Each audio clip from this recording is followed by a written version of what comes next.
तर नमस्कार मंडळी, मी प्रतीक्षा।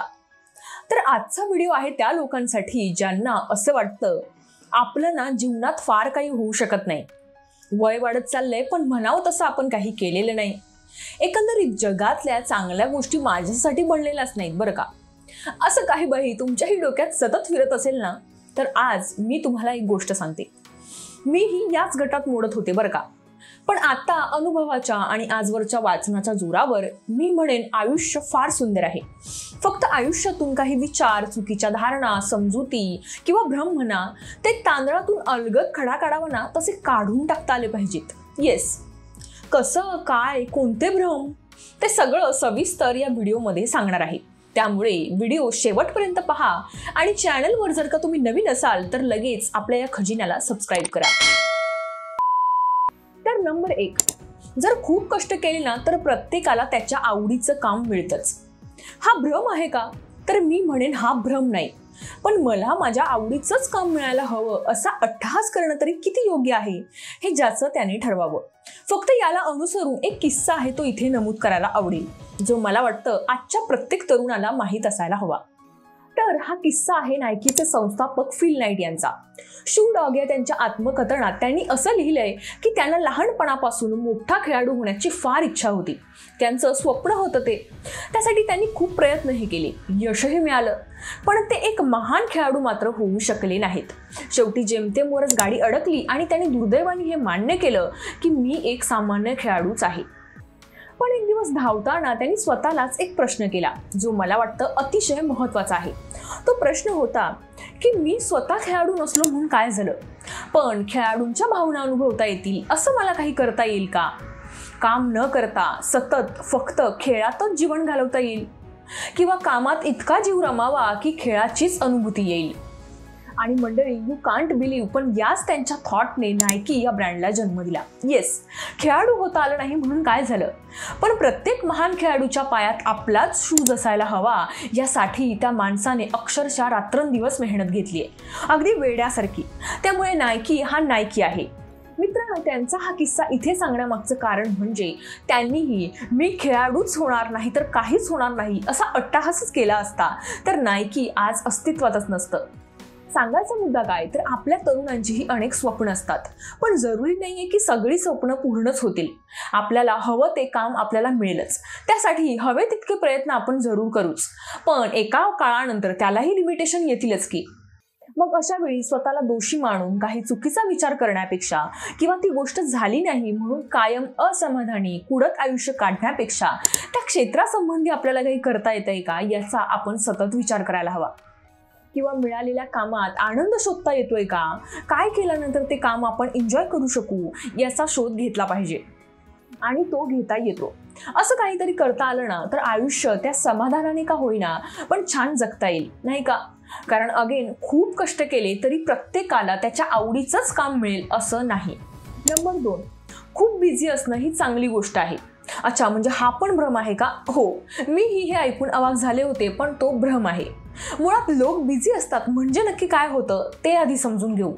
म्हणजे समजा कोणीतरी माझ्याकडे थोडा वेळ मागितला तर मी सहज म्हणते सॉरी पण मला खूप काम आहे, आणि हे एकदा नाही तर अनेकदा होतं। आता जर मी खरंच कामात असेल तर काहीच प्रॉब्लेम नाही, पण हे सतत होत असेल तर माझं काहीतरी चुकतंय। काय ते सांगते। मंडळी, विचार करा, आपल्या सगळ्यांकडे दिवसाचे सेम 24 तास असतात, पण तरीही आपण स्वतः किंवा काही लोक इतके बिझी कसे काय असतात याचं कारण कधी शोधलंय? नाही ना?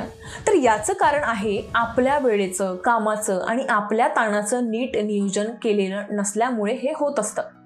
मुळात होतं काय ना, आपण काम तर करतो पण मध्येच सोशल मीडिया स्क्रोल करणं, शॉपिंगचे ॲप चेक करणं, कॉल्सवर तासनतास बोलणं, अवेळी झोपा काढणं, नको ती कामं करत बसणं, यामुळे आपल्या महत्त्वाच्या कामात सतत व्यत्यय येत राहतो, आणि मग शेवटी जास्तीचा वेळ देऊन का होईना पण आपल्याला ती कामं पूर्ण करावी लागतात, ज्यामुळे अर्थात आपण सतत बिझी असल्यासारखं फक्त दिसतं, आणि मग यालाच आपण म्हणतो की हो मी बिझी आहे, मला वेळच मिळत नाही।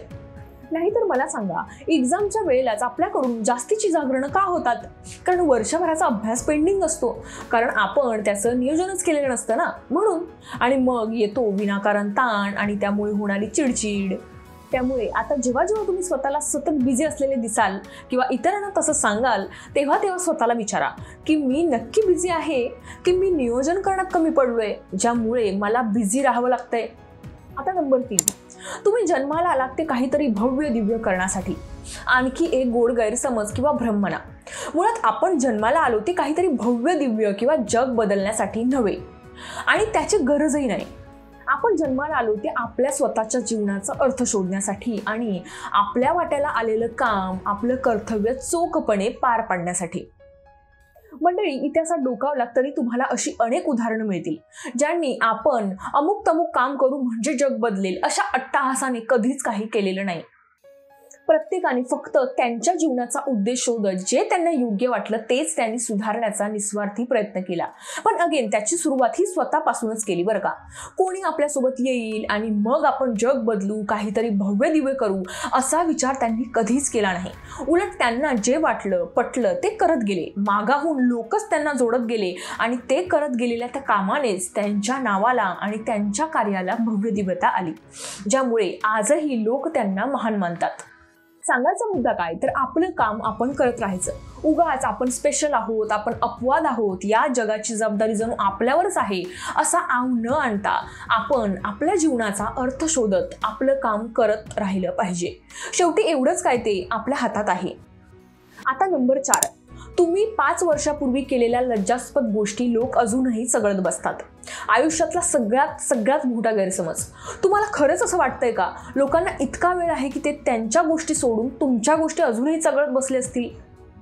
म्हणजे काही वर्षापूर्वी, काही महिन्यांपूर्वी किंवा काही दिवसांपूर्वी एखादा प्रसंग घडला, लोक तुमच्यावर हसले, तुमची फजिती झाली, त्या दिवशी तुमची खूप नाचक्की झाली, पण म्हणून त्याचं शल्य अजूनही आपल्या मनात असेल की मी पुन्हा तिथे कसा जाऊ, 4 चौघात कसा बसू, कारण लोक मला त्याच नजरेने बघतील, माझ्यावर हसतील, माझ्यावर त्या गोष्टीमुळे फारच बंधनं आली आहेत, तिथे न गेलेलं बरं, पुन्हा तेच होईल, असे एक नाही तर ढिगभर विचार आपल्या मनात येत असतात.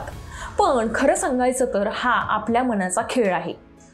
याला इंग्लिशमध्ये एक स्वीट टर्म सुद्धा आहे, ती म्हणजे इमॅजिनरी ऑडियन्स. म्हणजे आपल्या डोक्यात जो लोकांचा घोळका दिसतो ना, जो तुम्हाला वाटतं की तुमच्यावर हसेल, तो फक्त तुमच्या कल्पना विश्वामध्येच अस्तित्वात असतो. सत्यात लोकांना इतका वेळच नाहीये की ते अजूनही तुमच्या त्या किस्स्यावर, त्या घटनेवर हसत बसतील. त्यामुळे हा भ्रम लागलीच डोक्यातून काढून टाका आणि बिनधास्त स्वतःवर कोणतंही बंधन न आणता तुमची कामं, कर्तव्य पार पाडत राहा. नंबर 5, तुमचं आनंदी राहणं हे भोवतालच्या परिस्थितीवर अवलंबून असतं. आई ग, या भ्रमाला मी स्वतः कितीतरी वर्ष पाळत आली आहे. आता वाचनामुळे थोडा का होईना तो दूर होत चाललाय. प्रत्यक्षात तुमचं आनंदी असणं किंवा नसणं हे तुमच्या प्रयत्नावर अवलंबून असतं हे मला उशिरा कळलं.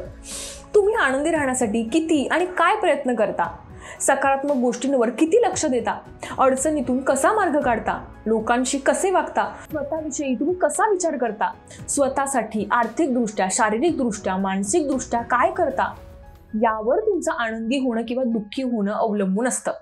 हां, भोवतालची स्थिती, लोक तुम्ही निवडू शकत नाही, पण त्यावर कसं रिॲक्ट करायचं, त्या गोष्टींकडे कसं पाहायचं, कशाची निवड करायची, कशाला प्राधान्य द्यायचं, हे सर्वस्वी तुमच्या हातात आहे. आता हे माझ्या हातात नाही असं जर तुम्ही मांडलत ना, तर तुम्ही आयुष्यात कधीच सुखी आणि आनंदी होऊ शकत नाही, कारण तुम्ही फॅक्टच नाकारताय राव. त्यामुळे फॅक्ट स्वीकारा, प्रयत्न करा आणि आनंदी राहा, सुखी राहा. आता number 6, last but not list असा शेवटचा एक पॉईंट. तुम्ही बुद्धिवान आणि महत्त्वाचे असाल ना, तरच तुमच्या मताला किंमत असते, किंवा वाईस वर्सा. तुमच्या मताला तेव्हाच किंमत असते जेव्हा तुम्ही बुद्धिवान आणि महत्त्वाचे असता. आता हा भ्रम कसा ते सांगते. याचे 2 गट पडतात. पहिलं, जे स्वतःला शहाणे आणि बुद्धिवान समजतात त्यांच्याबद्दल बोलू. तर मुळात जे खरंच बुद्धिवान असतात ना, ते स्वतःला कधीच बुद्धिवान मानत नाहीत, मात्र लोकांच्या मते ते बुद्धिवान असतात. म्हणजे बघा, इथून आपली सुरुवात आहे बरं का.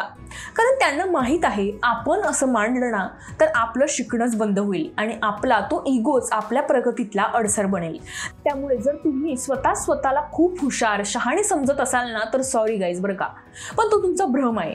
त्या पुढे जाऊन तुमच्या मताला किंमत वगैरे म्हणजे जरा जास्तच बरं का. What I mean is grounded राहूया. जेव्हा आपण स्वतःला मला काहीच माहीत नाही असा ॲटिट्यूड ठेवतो ना, तेव्हाच आपण जगातील कोणतीही गोष्ट माहीत करून घ्यायला आणि पुढे जाऊन शिकायला तयार असतो.